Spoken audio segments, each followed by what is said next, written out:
December মাসে বিয়ে খেতে খেতে অবস্থা খারাপ। এখনই জানুয়ারি মাসে সম্পূর্ণ বিয়ের দাওয়াত একটার পর একটা লেগে আছে। কার দাওয়াতে গেলাম, কি খেলাম, কি করলাম, আর থাকছে আজকের এই ব্লগে। হ্যালো এভরিওয়ান, আসসালামু আলাইকুম। কেমন আছেন সবাই? আশা করি সবাই অনেক ভালো আছেন। যে বা যারা আমার ভিডিওটি দেখছেন সবাইকে অসংখ্য ধন্যবাদ। আমার গলার অবস্থায় 12টা, তো সবাই আমার জন্য দোয়া করবেন। একটু অসুস্থ আছি, সবাই দোয়া করবেন যেন তাড়াতাড়ি সুস্থ হয়ে যায়। যাই হোক, এখানে কিন্তু আমরা চলে আসলাম আগ্রাবাদ অবস্থিত ক্লাসিক ওয়ার্ল্ড ক্লাব। এটা আমি সেকেন্ডবার আমার আসা। ক্লাবটি খুবই সুন্দর, পরিবেশটা খুবই ভালো লেগেছে আমার কাছে। যারা তো এসেছে তারা জানে পুরো অনেক বড় ক্লাবটি। তো এখানে বর আসা উপলক্ষে কিন্তু ঢাকঢোল বাজিয়ে বরকে আনা হয়েছে। সবাই নাচে গানে ব্যস্ত। একটু পরে দেখতে পাবেন বর কনেকে। সবাই মাশাআল্লাহ বলতে ভুলবেন না নতুন দম্পতির জন্য, যেন তারা সুখে শান্তিতে সারা জীবন কেটে দিতে পারে, সে দোয়াই করবেন আশা করি। তো যাই হোক, এখানে কিন্তু আমি সব কিছু ভিডিও করছি, কিছুক্ষণ পর দেখবেন একটু কাছ থেকে আমি দেখাবো। আসলে এত মানুষ ছিল, এত জ্যাম ছিল, যার কারণে ঠিকমতো ভিডিওটি করতে পারিনি। যাই হোক, এখানে বড় কনেকে খুব সুন্দর মানিয়েছে, তাই না? এরপরে চলে আসলাম খাবার খেতে। এখানে আছে কোরমা, গরুর কোরমা আছে। খাবারগুলোর কথা কি বলবো, খুবই মজা লেগেছে আমার কাছে।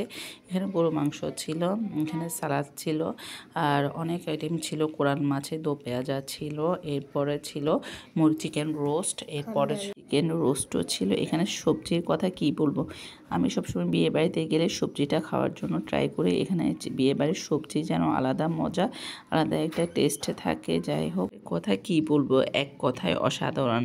আর বিয়ে বাড়ির সবজিটা কি বলবো, আমার কাছে খুবই ভালো লাগে। আমি সবসময় চেষ্টা করি বিয়ে বাড়ির সবজিটা খাওয়ার জন্য। আসলে বিয়ে বাড়িতে একটা আল্লাহ রহমত থাকে ওদের হাতে, যেন যে কোনো খাবারে আমার কাছে বিয়ে বাড়ি খাবার মানে অসাধারণ, খুব ভালো লাগে। এখানে চিকেন রোস্ট দেওয়া হয়েছে, খুবই মজা হয়েছে। বিশেষ করে আমার গরুর কোরমা যেটা, সেটাও খুব ভালো লেগেছে। আর রাইসের কথা কি বলবো, কতটা ঝরঝরে রাইস দেখতে পাচ্ছেন। আমরা এক এক করে সব কিছু ভিডিও করছি, আর এত ব্যস্ত ছিলাম আগে বাচ্চাদেরকে খাইয়ে এখন নিজে খেতে বসেছি। আসলে বিয়ে বাড়িতে আমি তেমন একটা খেতে পারি না, একটু আনন্দ করার জন্য বা একটু সবাই মিলে এনজয় করার জন্য আমি যাই। আর বিয়ে বাড়ির খাবার তেমন একটা খাওয়া যায় না অতিরিক্ত। এখানে কিন্তু কোরাল মাছের যে দো পেঁয়াজাটা, সেটা খুবই মজা হয়েছে। আমি 2 পিস নিয়েছি, বেশি নিই নাই যদি নষ্ট হয়। পরে লাস্টে খেয়ে দেখেছি খুবই ভালো হয়েছে। অবশেষে কোক খেয়ে তারপরে খাওয়া দাওয়া সম্পূর্ণ করলাম। এরপরে দেখতে পাচ্ছেন বরকনেকে কতটা সুন্দর, কনের খুবই কিউট, আমার কাছে খুবই ভালো লেগেছে। আপনাদের কাছে কেমন লেগেছে অবশ্যই কমেন্টে জানাবেন। আজকে বিয়েবাড়ির ব্লগ থেকে আপনাদের সাথে আমি শেয়ার করার চেষ্টা করছি।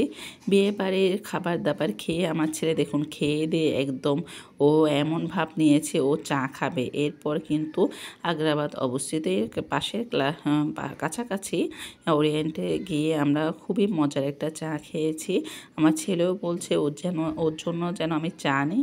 তারপর দেখতে পাচ্ছেন ও খুব মজা করে চাটা খেয়েছে, একদম বুড়ার মতো। আমার ছেলেকে সবাই মাশাআল্লাহ বলবেন, ওর জন্য সবাই দোয়া করবেন, ও যেন সুস্থ থাকে। আর আমাদের জন্য সবাই দোয়া করবেন। আর যারা যারা ওরিয়েন্টে চা খেয়েছে, খাবার খেয়েছে, তারা তো জানে এখানে খাবার কতটাই মজা। আমার কাছে বিশেষ করে চাটা বেশি ভালো লাগে।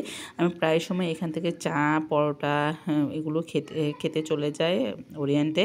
যাই হোক, আজকের মতন এখানেই বিদায়। সবাই ভালো থাকবেন, সুস্থ থাকবেন, আর আমাদের জন্য দোয়া করবেন। আসসালামু আলাইকুম।